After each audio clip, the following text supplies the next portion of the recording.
historic borough of Holborn celebrates Canada Day as Canadian troops parade to dedicate a memorial. Detachments of the RCOC and the RCEME, who make their headquarters in the borough, pass through the main street on their way to the bomb-scarred Holborn City Hall. An ensign and a bronze plaque are presented to the citizens who have played host to Canadian units for 30 months. Wilfred Mullen, Mayor of Holborn, and his councillors preside at a colourful ceremony. The Army Chief of Staff, Lieutenant General Montague, and the Right Honourable Vincent Massey represent the Dominion. The presentation commemorates the admiration of the Canadian Army for the courage and constancy of the citizens of Holborn. It expresses gratitude for the unfailing kindness and hospitality of the borough. In accepting the ensign, the Mayor tells Canadians, "Your tenure among us has added luster to Holborn's long and distinguished history. Thus is further cemented the comradeship of peoples in the mother country and their Canadian friends. In critical times, they have stood together for one common purpose, victory."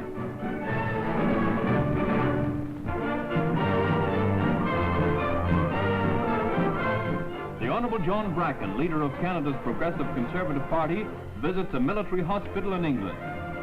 The objects of his visit are to see Canadian men and women in the active army overseas, to understand the extent and character of the operations in which they are involved, to try to plan wisely for the future of these men and women when they return to Canada. He greets many veterans from his home province of Manitoba.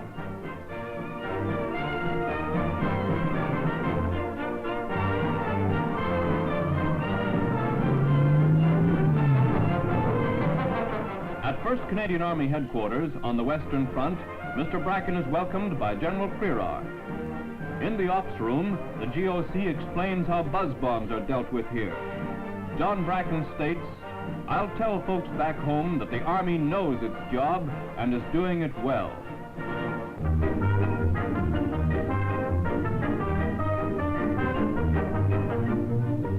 Canadian genius for improvisation goes to work on those pneumonia specials, the Jeeps. In Italy, several super-duper winter models are on display. The only limit to the class of the crate is the amount of material which may be scrounged. If you can lay hands on enough talc from some officer's map board, you can equip her with side windows. They're always useful while watching for MPs. Then there's the sport model, made by crossing a station wagon with old Betsy. Care must be taken not to cross the quartermaster at the same time, or it will be a frosty Friday. The Black Maria design is very popular. Maybe it brings back sad memories, but it does have advantages. Something new has been added. That something should be filled with water, but use your own judgment. If you are a general officer, you are entitled to the custom-built town car. First, you borrow a used car from friendly Italian natives. Be sure you leave them friendly. Then you graft it onto the chassis with Dawn-8 cable from Signals and chewing gum from the Yanks. The results are amazing. Even heaters are available if you speak nicely to certain people. With all the modern conveniences in Italy, they are able to drive in issue underwear until the thermometer hits 40 below. At least, so they claim.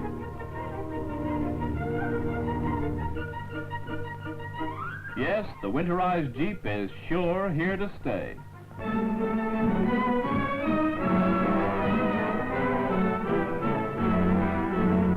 There's no job too big to be handled by that Army garage behind the lines, the RCEME workshop. In Holland, the mechanized Army is kept rolling by means of repairs and replacements. Those things which can't readily be fixed are replaced from the great stock of supplies continually arriving from Canada. All vehicles are given routine checks. Motorcycles need plenty of care, and charging batteries is a big job in itself.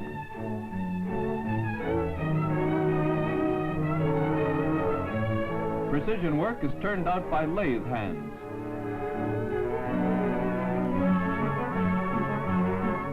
An ammunition carrying rack is welded on the back of a carrier.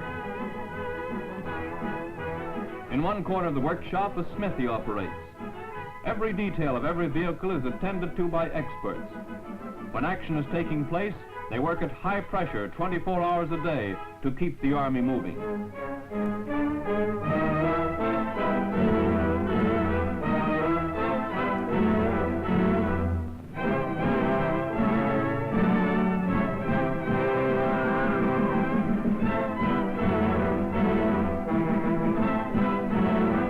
Whether it's jerry shells, floods, or muddy roads that make the vehicle a casualty, the RCEME service station is on the job to send it back to its unit fighting fit to carry Canadians to battle.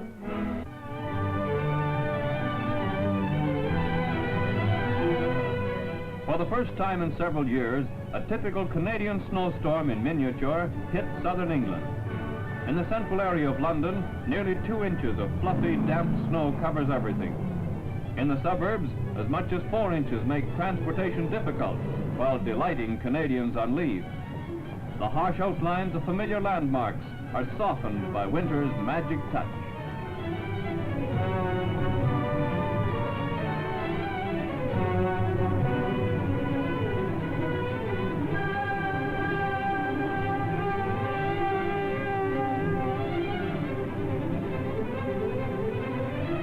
In St. James Park, it's hard to realize that up in Glasgow there's not a trace of snow, and down in Devon it's bright and sunny.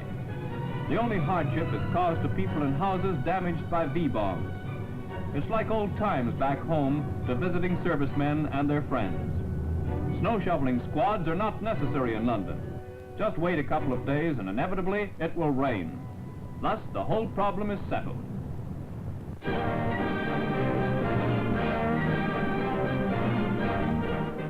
Hardy Canadian bush pilots navigating their own planes pioneered the great Canadian Northwest staging route. The story of its development is now just released. Flying over a treacherous wilderness, they brought vital supplies to lonely outposts. In the 1920s, they gathered the hard way the details which make possible the great 1944 air highway to Russia. Putting their data to use, the Canadian government built a chain of airports from Edmonton to Alaska. After the United States entered the war, Canada offered the Americans free use of the airway to Alaska. Extension and enlarging of airfields is carried on by the United States and Canada to accommodate the large volume of traffic. A typical example of good neighbors at work together. At the central airport of the route, Edmonton, Alberta, supplies are loaded. They are consigned to key stations along the airway. A continuous shuttle service is in operation to ferry maintenance equipment and supplies.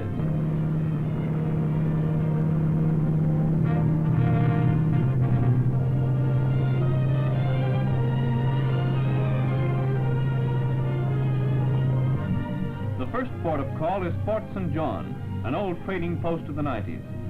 Flying over the British Columbia boundary into Yukon territories, the transport heads into the post at Watson Lake.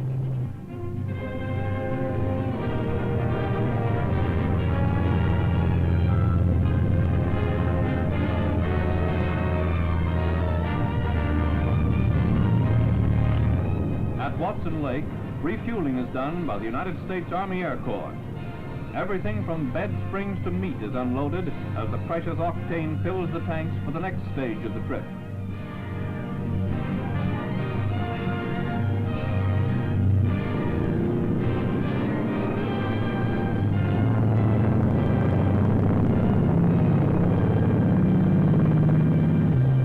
Close to the Alaska Highway, the air route is removed from the Pacific coast. It is comparatively free from enemy attack. At Whitehorse, Yukon Territories, the American ambassador to Canada, the Honourable Ray Atherton, inspects the station and its staff. Relics of yesterday's transportation systems contrast strangely with the modern way of travel. Dog teams are still used in rescue parties.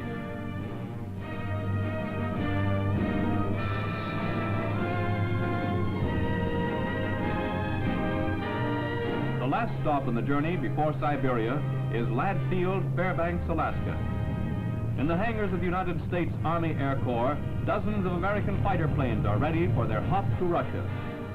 Over 5,000 American-built planes have been flown to Russia over the Northwest staging route. U.S. pilots ferry planes from American bases to Fairbanks, and there the Russians take them away.